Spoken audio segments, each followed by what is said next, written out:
Hello everyone, I got a great series from HP Lovecraft to read for you that is guaranteed to titillate your weird horror taste buds. The series in question is Herbert West, Reanimator, and a personal favorite of mine. It was written between 1921 and 1922 and appeared as a series in the Weird Tales magazine. Some of you may remember the movie Reanimator and the many sequels from the 80s that were great camp horror fun. The incomparable Jeffrey Combs starred in all of the movies from the series and also starred in From Beyond, another work from Lovecraft that was in the same bizarre vein as Reanimator. A brief history of H.P. Lovecraft. He was born August 20th, 1890 in Providence, Rhode Island, and lived most of his life in New England. Although Lovecraft wrote as his main career throughout his adult life, unfortunately, he was never able to support himself from it. He lived a life of frugality and often went without food to pay for postage to send his works to various publishers in hopes of making it big with one of his stories. An interesting fact regarding the Reanimator series is that it is the first writing of zombies in the form of reanimated corpses with animalistic temperaments. So let's get started with the first story of the series, Herbert West, Reanimator by H.P. Lovecraft. Part 1. From the Dark. Of Herbert West, who was my friend in college and in afterlife, I can speak only with extreme terror.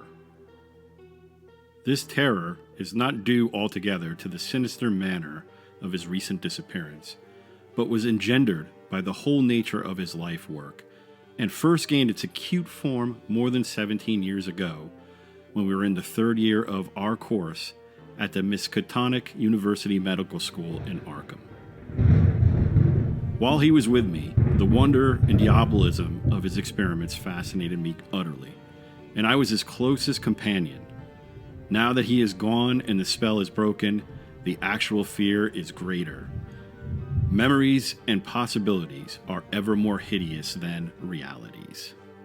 The first horrible incident of our acquaintance was the greatest shock I have ever experienced, and it is only with great reluctance that I even repeat it. As I have said, it happened when we were in the medical school, where Wes had already made himself notorious through his wild theories on the nature of death and the possibility of overcoming it artificially. His views, which were widely ridiculed by the faculty and his fellow students, hinged on the essentially mechanistic nature of life, and concern means for operating the organic machinery of mankind by calculated chemical action after the failure of natural processes. In his experiments with various animating solutions, he had killed and treated immense numbers of rabbits, guinea pigs, cats, dogs, and monkeys, till he had become the prime nuisance of the college. Several times he had actually obtained signs of life in animals supposedly dead, in many cases violent signs, but he soon saw that the perfection of this process, if indeed possible, would necessarily involve a lifetime of research. It likewise became clear that since the same solution never worked alike on different organic species, he would require human subjects for further and more specialized progress. It was here that he first became into conflict with the college authorities, and was debarred from future experiments by no less a dignitary than the Dean of Medical School himself, the learned and benevolent Dr. Alan Halsey, whose work in behalf of the stricken is recalled by every old resident of Arkham. I had always been exceptionally tolerant of West's pursuits, and we frequently discussed his theories, whose ramifications and correlations were almost infinite. Holding with Haeckel that all life is a chemical and physical process, and that the so-called soul is a myth, my friend believed that artificial reanimation of the dead can depend only on the condition of the tissues, and that unless actual decomposition has set in, a corpse fully equipped with organs may, with suitable measures, be set going again in the peculiar fashion known as life. That the psychic or intellectual life might be impaired by the slight deterioration of sensitive brain cells, which even a short period of death would be apt to cause, West fully realized. It had at first been his hope to find a reagent which would restore vitality before the actual advent of death, and only repeated failures on animals had shown him that the natural and artificial life motions were incompatible. He then sought extreme freshness in his specimens, injecting his solutions into the blood immediately after the extinction of life. It was this circumstance which made the professors so carelessly skeptical, for they felt that true death had not occurred in any case. They did not stop to view the matter closely and reasoningly.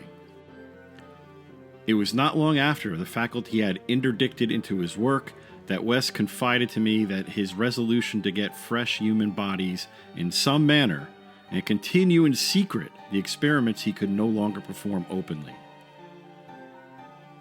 To hear him discussing ways and means was rather ghastly, for at the college we had never procured anatomical specimens ourselves. Whenever the morgue proved inadequate, 2 local Negroes attended to this matter, and they were seldom questioned. West was then a small, slender, spectacled youth with delicate features, yellow hair, pale blue eyes, and a soft voice, and it was uncanny to hear him dwelling on the relative merits of Christ Church Cemetery and the Potter's Field. We finally decided on the Potter's Field because practically everybody in Christ Church was embalmed, a thing of course ruinous to West's researches.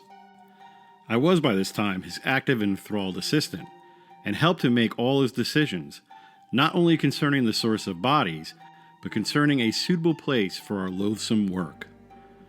It was I who thought of the deserted Chapman farmhouse beyond Meadow Hill, where we fitted up on the ground floor an operating room and a laboratory, each with dark curtains to conceal our midnight doings.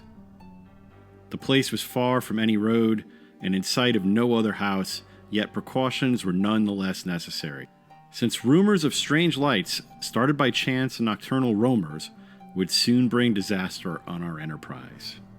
It was agreed to call the whole thing a chemical laboratory if discovery should occur. Gradually, we equipped our sinister haunt of science with materials either purchased in Boston or quietly borrowed from the college. Materials carefully made unrecognizable, save to expert eyes, and provided spades and picks for the many burials we should have to make in the cellar.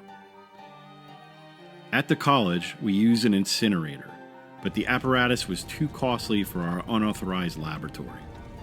Bodies were always a nuisance, even the small guinea pig bodies from the slight clandestine experiments in West's room at the boarding house. We followed the local death notices like ghouls, for our specimens demanded particular qualities. What we wanted were corpses interred soon after death and without artificial preservation, preferably free from malforming disease and certainly with all organs present. Accident victims were our best hope. Not for many weeks did we hear of anything suitable, though we talked with morgue and hospital authorities, ostensibly in the college's interest, as often as we could without exciting suspicion. We found that the college had first choice in every case, so that it might be necessary to remain in Arkham during the summer, when only the limited summer school classes were held. In the end, though, luck favored us, for one day we heard of an almost ideal case in the Potter's Field. A brawny young workman drowned only the morning before in Sumner's Pond and buried at the town's expense without delay or embalming. That afternoon, we found the new grave and determined to begin work soon after midnight. It was a repulsive task that we undertook in the black small hours, even though we lacked at the time the special horror of graveyards which later experiences brought to us. We carried spades and oiled dark lanterns, for although electric torches were then manufactured, they were not as satisfactory as the tungsten contrivances of today. The process of unearthing was slow and sordid. It might have been gruesomely poetical if we had been artists instead of scientists, and we were glad when our spades struck wood. When the pine box was fully uncovered, West scrambled down and removed the lid, dragging out and propping up the contents. I reached down and hauled the contents out of the grave, and then both toiled hard to restore the spot to its former appearance. The affair made us rather nervous, especially the stiff form and vacant face of our first trophy, but we managed to remove all traces of our visit. When we had patted down the last shovelful of earth, we put the specimen in a canvas sack and set out for the old Chapman place beyond Meadow Hill. On an improvised dissecting table in the old farmhouse, by the light of a powerful acetylene lamp, the specimen was not very spectral looking. It had been a sturdy and apparently unimaginative youth of wholesome plebeian type, large-framed, gray-eyed, and brown-haired, a sound animal with physiological subtleties, and probably having vital processes of the simplest and healthiest sort. Now, with the eyes closed, it looked more asleep than dead, though the expert tests of my friend soon left no doubt on that score. We had at last what West had always longed for, a real dead man of the ideal kind, ready for the solution as prepared according to the most careful calculations and theories for human use. The tension on our part became very great. We knew that there was scarcely a chance for anything like complete success, and could not avoid hideous fears at possible grotesque results of partial animation. Especially were we apprehensive concerning the mind and impulses of the creature, since, in the space following death, some of the more delicate cerebral cells might well have suffered deterioration. I, myself, still had some curious notions about traditional soul of a man, and felt in awe of the secrets that might be told by one returning from the dead. I wondered what sights this placid youth might have seen in inaccessible spheres, and what he could relate if fully restored to life. But my wonder was not overwhelming, since for the most part I shared the materialism of my friend. He was calmer than I as he forced a large quantity of his fluid into a vein of the body's arm, immediately binding the incision securely. The waiting was gruesome, but West never faltered. Every now and then he applied his stethoscope to the specimen and bore the negative results philosophically. After about 3/4 of an hour without the least sign of life, he disappointedly pronounced the solution inadequate, but determined to make the most of his opportunity and try one change in the formula before disposing of his ghastly prize. We had that afternoon dug a grave in the cellar, and would have to fill it by dawn. For although we had fixed the lock on the house, we wished to shun even the remotest risk of a ghoulish discovery. Besides, the body would not be even approximately fresh the next night. So, taking the solitary acetylene lamp into the adjacent laboratory, we left our silent guest on the slab in the dark, and bent every energy into the mixing of a new solution. The weighing and measuring supervised by West with an almost fanatical care. The awful event was very sudden and wholly unexpected. I was pouring something from one test tube to another, and West was busy over the alcohol blast lamp, which had to answer for a Bunsen burner in the gasless edifice, when from the pitch-black room we had left there burst the most appalling and demonic succession of cries that either of us has ever heard. Not more unutterable could have been the chaos of hellish sound if the pit itself had opened to release the agony of the damned. For in one inconceivable cacophony was centered all the supernatural terror and unnatural despair of animate nature. Human it could not have been.